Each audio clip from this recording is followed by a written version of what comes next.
again, because I've seen the documentation by the U.S. government for several of these individuals who have sustained injuries as a result of a UAP incident. It's a crazy idea, right? The hypocrisy and the logic. Okay, Mr. Schellenberger, I'm going to say it again to be very clear. Immaculate Constellation. What's its mission and how are they funded? Its mission is to, as I stated, its mission is to, it's an unacknowledged special access program. Its mission is to document UAPs. Okay, and do you, for your story and your report, do you have more than one credible source? I do. Sourcing, okay. I do. And then why do you believe your sources to be credible? How do you judge the veracity of the documentation you've been provided about this program? I checked the sources, and they are who they say they are. They are current or former government officials. I wanted to also add that I did not specify that they were Defense Department employees. I didn't specify the agency nor the gender. Would they have included non-government employees, people that aren't employed by the government? I'm comfortable saying that these are government or previously government employees. Any of them currently employed by a private contractor or private contractors? I'd rather not say. Okay. What's the key takeaway, just a few seconds, about the Immaculate Constellation document you provided us today? I think that what the American people need to know is that the U.S. military and intelligence community are sitting on a huge amount of visual and other information, still photos, video photos, other sensor information, and they have for a very long time. And it's not those fuzzy photos and videos that we've been given. There's very clear high resolution. How many visuals, graphics, videos, photos? I mean, I've been told hundreds, maybe thousands. I mean, I also wanted to say, because there was some conversation around concern around the revealing of these materials, revealing the source collections, but some of these are shot from helicopters using normal videos of oceans. I just think that's absurd that somehow you're going to be revealing some secret U.S. technology by revealing that you've photographed orbs off the coast of Kuwait. Okay, thank you. I have 8 seconds. Mr. Gold, did the NASA Independent Study Team get briefed on what you call OSAP? Very quickly. I flagged the Advanced Aerospace Weapons System Application Program to our chair and our DFO. We did not get briefed, but I believe it is definitely worth looking into. That was probably the largest UAP review effort ever, and I think produced a lot of interesting data, including revealing limits. I don't know if my fellow witness Lou might want. He did yeoman's work on it. Might want to comment. Okay. All right. I'm going to turn to Mr. Moskowitz, who will be recognized for 5 minutes of questioning. Thank you, Madam Chairwoman. So, Mr. Gold, you gave a whole diatribe for a couple of minutes about UAPs, science, data collection, stigma. A lot of non-believers in all of this would just ask a very simple question. Why? Why is it so hard? Right? Like, why are people, anytime they ask, why are they always thwarted? Why are they always judged? Why is they always have misinformation spread? Why is there always retribution? Why is it always met with an ear? What's the why? If it doesn't exist, why is it such a problem? I think if you go through the history of science, Representative, it is always difficult for breakthroughs in new information, regardless of whether it's UAP or any other kind of discovery. And in science, we're supposed to be open, but when you break with the orthodoxy of what's believed, whether it's Galileo saying that the Earth doesn't rotate, or the Earth rotates around the sun, or the sun doesn't rotate around the Earth, it's always challenging for new beliefs. And the more extraordinary those discoveries, and the more extraordinary those new beliefs, it's very difficult. So I think this is natural. There's natural conservatism that when it comes to science, but this issue in particular has been very difficult, where again, even to attempt to study it becomes problematic. But every hearing like this, every news report, every video, documentaries, I was privileged to be part of something Dan Fair is putting together. I think many of us have interviewed for it, documentary over 30 different government officials. Every brick in the wall will help get us closer to getting to the truth. I appreciate that. Mr. Elizondo, that correct?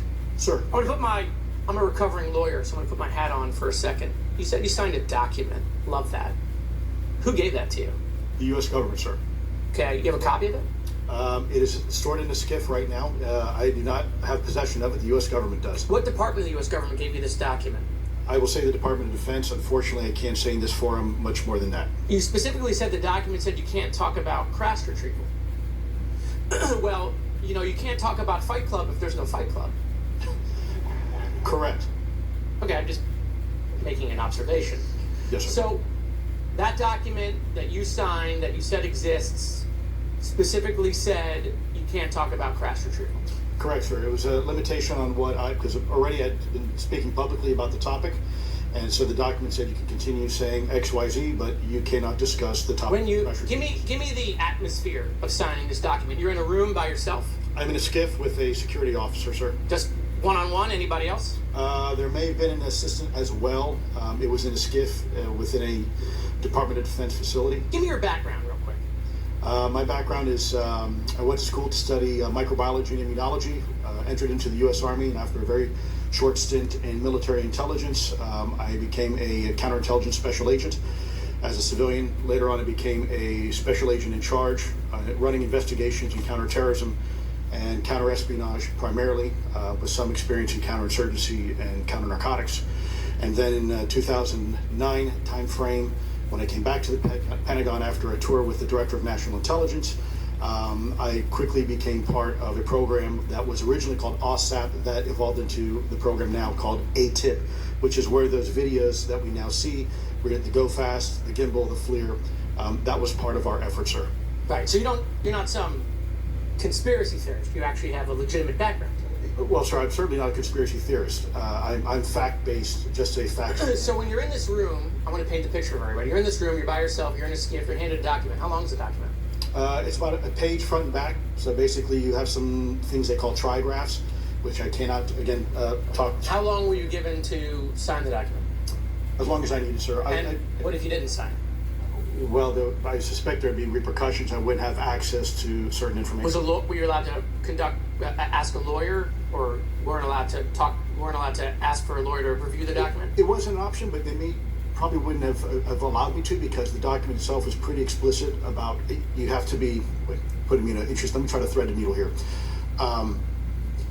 There are certain documents that we have in the U.S. government that allow people to have access to certain programs, whether it's a special, and I'm going to be very generic here, whether it's a special access program or a controlled access program, SAP, CAP, whatnot. How many people have to sign that document? It depends how many people are going to get access to the information, sir. Okay. Last question. Doctor, real quick, can you tell us about the Omaha incident in greater detail? I've read your background, right? Some people would label you as a member of the deep state, since you worked in government for a long period of time.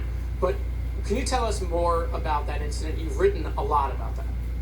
I wrote a lot about incidents like it, Congressman, but that specific incident involved the USS Omaha, Littoral combat ship of the U.S. Navy operating off Southern California. I don't remember the exact date. It was within the last decade. And what the watchstanders on the bridge observed was a UAP, again, something that was aloft but had no observable exhaust or control surfaces. So it was something that couldn't be explained. And then they saw it enter the water from the atmosphere and going through the air-sea interface. And so thus exhibiting trans-medium travel. Thank you. I yield back. Thank you. I'll now recognize Mr. Berthman for 5 minutes of questioning. Yeah, we'll start with Mr. Gallaudet. During a previous UAP hearing, Navy Commander David Fravor discussed the TikTok object engaged in 2004. Are you familiar with the incident, the TikTok incident? Yes, sir. That's almost 20 years ago, right? Yes, sir. It's been said there are more videos, documents, and reports related to this incident. Do you believe the information regarding the TikTok incident should be available to all members of Congress? And in your expertise, what reason would the Department of Defense possibly have for not releasing information that's over 20 years old? Thank you, Congressman. I don't think there's any good reason to withhold information and important data, especially of national security concern from Congress. Well, what would they say? I will speculate, sir, that they don't want to share that kind of information because it reveals weaknesses in our ability to monitor and protect our airspace. Okay. In your written testimony, you claim last year's UAP hearing before this Oversight Committee confirmed that UAP-related information is, well, it's not being withheld, but that elements of the government are engaging in a disinformation campaign to include personal attacks designed to discredit UAP whistleblowers. Could you elaborate on that statement a little? Yes, sir.